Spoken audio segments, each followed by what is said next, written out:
Hello guys, I hope you are doing good. तो आज है 6 अगस्त और ये वीडियो बन रहा है for the next day 7 August 2020। And छोटा सा डिस्क्लेमर दे दूं, जो भी डिस्कशन होगा वो सिर्फ और सिर्फ एजुकेशनल पर्पस के लिए है। वैसे इन्वेस्टमेंट एडवाइस कंसिडर मत कीजिएगा। अगर आप फर्स्ट टाइम आए मेरे चैनल पे तो प्लीज मेरा इंट्रोडक्टरी कम डिस्क्लेमर वीडियो देख लीजिए, उसका मैं लिंक डिस्क्रिप्शन में दे दूंगा। So without any further let's start. कल फर्स्ट ऑफ ऑल की कल मेरे I had some technical issues with my laptop, so I was not able to share my video, share my setups. But anyways, I'm back and now everything is up and running. So let's start. 6th of August. First of all, जो I would say Nifty और bank Nifty का view ले लेते हैं। Nifty में mildly bullish because the reason is उसने fall तो हुआ था, उसमें भी लोअर रेंज उसने क्लोजिंग दिया, बट समहाउ उस लोअर रेंज को वापस से उसने कवर करके now it is coming, it came back into the range. मतलब लोअर गया था, वहां से उसने रिकवरी किया, रिकवरी करने के बाद रेंज में आ गया। सो जब तक ये रेंज में है आई वुड से अवॉइड। हाँ, लेकिन रेंज ऊपर के लेवल पे है तो माइल्डली मैं बुलिश हूँ। बट जब तक ब्रेक डाउन या ब्रेकआउट नहीं आता है I would stay away from the index. My view would be like that. But of course intraday तो कर ही सकते हो, उसमें क्या व्यू। ठीक है। Now it is bank Nifty. Bank Nifty में टेक्स्ट बुक पैटर्न है, इनकंक्लूसिवनेस की वो बनाई है। उसका हाई था, ओपनिंग था 644 पे और क्लोजिंग है 642 पे, मतलब almost zero, literally zero body. And it looks good. बहुत टाइम के बाद देखने को मिला, that's the reason. But overall मेरे को इसमें भी वीकनेस लग ही रहा है, भले ही इसने रिकवरी कर लिया हो, but I still feel there is a weakness in bank Nifty. Now I would be waiting till it gives close about 22,000। बट ओवरऑल अगर देखो, उसने रिकवरी तो कर लिया अच्छा, लेकिन एक दिन ही ग्रीन कैंडल बना, फिर दोनों दिन एक दिन रेड कैंडल और दूसरे दिन इनकंक्लूसिवनेस। और इनकंक्लूसिवनेस मतलब बायर सेलर्स दोनों को पता नहीं क्या करना है। और अगर दोनों को पता नहीं है, अगर कोई भी कहीं से भी प्रेशर नहीं है ना ऊपर, मतलब there is no pull towards the upside, then definitely it's going to fall. And that's how it is, that's what I look. But still I would be in a neutral, I would be in a bearish position for bank nifty.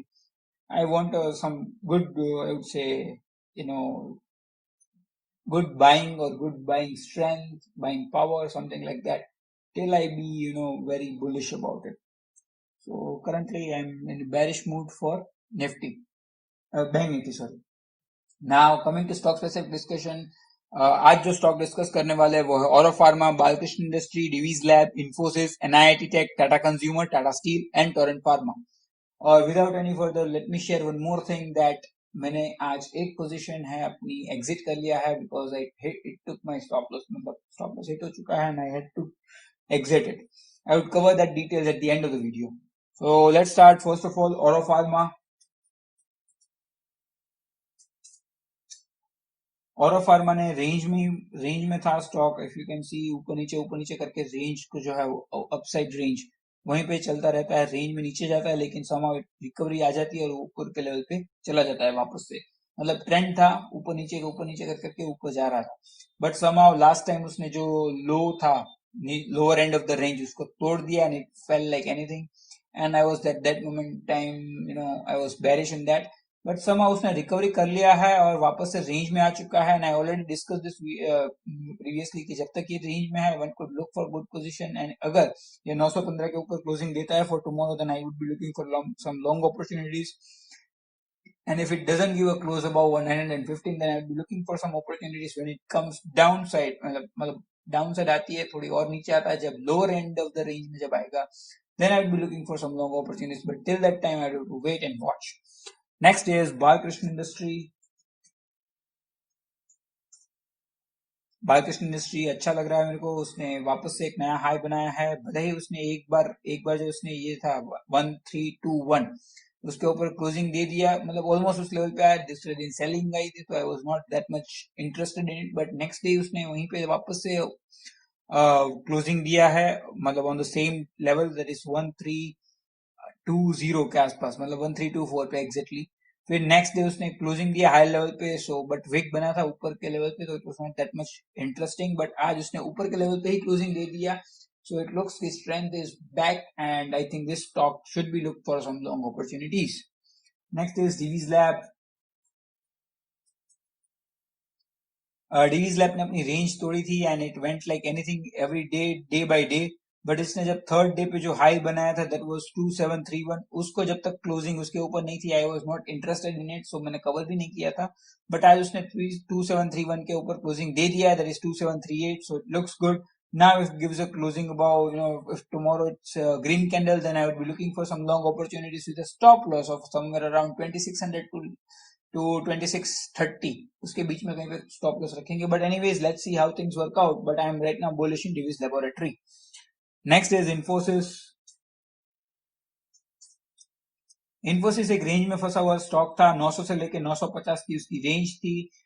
तो तब तक मैंने बोला था सबसे कि जब तक इस रेंज में है तब तक you should not be looking for some long opportunities. But जब उसने फर्स्ट टाइम उसने रेंज तोड़ा था, even I took some long opportunities, मतलब long positions in it because it was a good opportunity. But stop loss मेरा कुछ 920 पे था। आज मतलब ऊपर गया था, फिर उसने पुल बैक आ गया था। Now it is, I think it is getting back to journey. I think it can make a new high around 986। अगर उसके ऊपर क्लोजिंग आता है then it can go to a level of 1000। तो अच्छा है, आज उसने अच्छा सा बाउंस बैक दिया है। तो देखते हैं कहां तक जाता है और क्या होता है स्टॉक में। बट राइट नाउ मेरी जो मैंने पोजीशन लेके रखा था 940 पे, सॉरी 960 पे, 920 का स्टॉप लॉस के, वो अभी भी है। तो देखते हैं क्या होता है। और वैसे भी मैं सारी virtual position at the end of the video discuss कर ही लेता हूँ, तो स्टे ट्यून।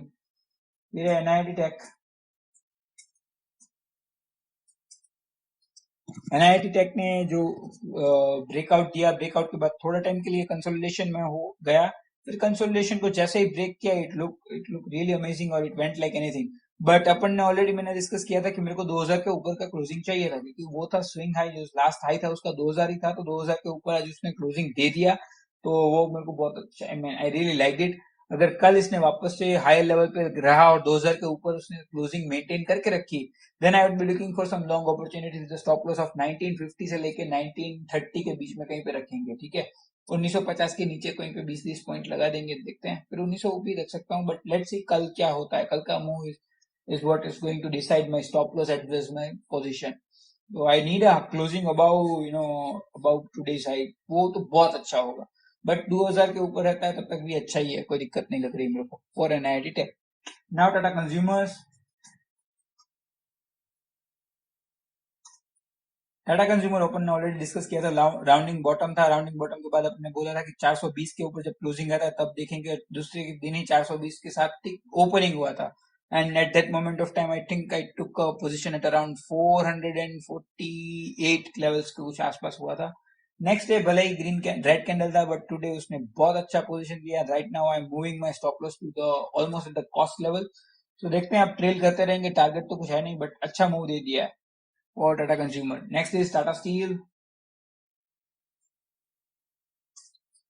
जिंदाल स्टील के बाद अब आई थिंक टाटा स्टील में थोड़ी जान आई है। जिंदाल स्टील अपन ने 194 195 लेवल्स पे डिस्कस किया था लॉन्ग करने के लिए, बट 200 के ऊपर जब क्लोजिंग देगा तो बहुत छलांग लगा देगा। बट अब टाटा स्टील है हाथ में, तो टाटा स्टील की बात करते हैं। टाटा स्टील ने रिकवरी कर लिया कैसे भी करके, एक बार रेजिस्टेंस को बीट करके वो नीचे आया था, फिर now it again started it journey, resistance को तोड़ा और now it is coming to a second resistance. तो आई थिंक अगर ये 400 के ऊपर कल क्लोजिंग देता है तो I think it looks good, और नेक्स्ट रेजिस्टेंस 440 के आसपास लग रहा है। तो आई थिंक ये इसमें अभी पोजीशन ले सकते हो हल्का हल्का करके, बट 400 के ऊपर क्लोजिंग आना चाहिए। So that was Tata Steel. Last one is Torrent Pharma. Torrent pharma की बात करें तो पहले से उसने 2700 के आसपास जो हाई लगा था, I was waiting for that high to get cover, और उसने कवर कर लिया तो अच्छा था। लेकिन नेक्स्ट डे उसने विक बना दिया था, मतलब विक बना था ऊपर के लेवल पे, भले ही 700 के ऊपर क्लोजिंग आया लेकिन ऊपर के लेवल पे विक बना था, और ये ट्रेंड लाइन है उसको उसने रेजिस्टेंस की तरह एक्ट किया। तो आई was not that much bullish, but next day उसने जो रेजिस्टेंस के ऊपर क्लोजिंग दिया, मतलब ये ट्रेंड लाइन जो आपको दिख रही है, वो ट्रेंड लाइन के ऊपर जब उसने क्लोजिंग दिया, I was bullish and I took a small position. So let's सी कैसे होता है। बट जब तक ये रेंज में है, मतलब दिस जो रेंज दिख रही है आपको ये ट्रेंड लाइन वाली, तब तक I am bullish in it. जब ये रेंज के नीचे का लेवल पे क्लोजिंग देगा then I would be exiting the position, but right now it looks good. So let's see how things work out for Torrent Pharma. अब डिस्कस करते हैं मेरी सारी ओपन पोजीशन पे। तो मेरी ओपन पोजीशन ये रही, Infosys, ACC, Jindal steel, Tata consumer, Torrent pharma. इसमें मैंने टाटा कंज्यूमर में अच्छा प्रॉफिट बन रहा है, so I move my stop loss from 434 to 450, 448 पे क्लोजिंग लॉन्ग हुए थे। एंड एसीसी तो नेगेटिव में है एंड आई होप कि जल्दी से इसका स्टॉप लॉस हिट हो जाए so that I can exit it, but because मेरे को बहुत अच्छा नहीं लगता यार, या तो ऊपर जाए तो नीचे जाए, कहीं पे कुछ होना चाहिए, बट से उतना भी नहीं है। लेट्स सी जब तक ये स्टॉप लॉस हिट नहीं होता या तो कुछ अच्छा सा मूव नहीं आता तब तक I will be waiting for SCC. Overall position में कुछ है नहीं, प्रॉफिट में तो कुछ देखना नहीं होता। तो क्लोज पोजीशन आज मैंने झील का जो था पोजीशन वो उसने मैंने एग्जिट कर लिया है। 140 के अराउंड एंट्री थी, अपना इनिशियल स्टॉप लॉस 147 का था, इसने 148 पे एग्जिट कर लिया। अगर चार्ट पे देखे तो अपन ने शॉर्ट किया था इस टाइम पे, बिकॉज ये जो गिर रहा था बिकॉज ऑफ दैट रीजन, उसके बाद अपन ने और नीचे गिरा था and even at moment one moment of time 3.5 से 4% मेरे को मिल भी रहा था, but I try to be there because क्या बोलते हैं, मेरा ट्रेल नहीं कर रहा था मैंने stop loss, because it was not advisable at that moment of time, मेरी स्ट्रेटेजी मेरे को नहीं बोल रही थी। So but today my strategy asked me to exit that position and I took an exit. But अगर मैं चार्ट देखता हूँ तो I still have some like I feel like कि शायद ये कल और नीचे के लेवल पे जाता और 145 144 के लेवल के आसपास मेरे को क्लोजिंग मिल सकता था, मतलब वहां से मैं एग्जिट कर सकता था and I shouldn't have exited at 148। But anyways I feel like जब पोजीशन लेते हो तभी एग्जिट स्ट्रेटेजी डिसाइड होनी चाहिए and you should follow that like without any without any reservations. So I follow that true to my heart that I always exit whenever there is my stop loss is getting hit or my trailing stop loss or my stop loss. You should exit because क्या होता है कि इस बार देखोगे ना, अगर position मेरी open थी, अगर मैं इसको चार्ट को देखूंगा ना then I would get some emotional attachment, नहीं यार कल शायद 145 के आसपास कुछ हो सकता है, रुक जा एक दिन, and we don't know right. So it's better to exit, emotional नहीं होने का, स्टॉप लॉस हिट हो रहा है तो निकल जाओ, फिर जो जाए। अगर बहुत अच्छा वापस से गिरना शुरू करेगा तो वापस से शॉर्ट करेंगे, कोई दिक्कत नहीं है, बट बी लाइक दैट, अगर स्टॉप लॉस हिट होता है then exit at any cost, okay like this. और मैंने अपन ने लॉस किया था 5.56% का रेट ऑफ आरओआई, मतलब नेगेटिव में गया, 7.8 रुपीज का loss. So yeah I guess that's it guys for this video. अगर आपको ये मेरी जो ओपन पोजीशन है अगर आपको देखनी है, you can go to my on my YouTube channel, links में भी मिल सकता है और आपको इसका मैं लिंक डिस्क्रिप्शन में भी दे दूंगा। So if anyone wants to check that out at any moment of time and it's real time basis, तो हर बार अपडेट होता ही रहता है। So I guess that's it for this video, guys. Thank you so much. Thanks for your time. If you have any comments, suggestions, or anything, you can share in the comments below, and I would be more than happy to respond to you as soon as possible. And share this video with your friends. Do give me a thumbs up if you like this type of content, and subscribe my channel. Thank you, guys. Thanks for your time. Bye.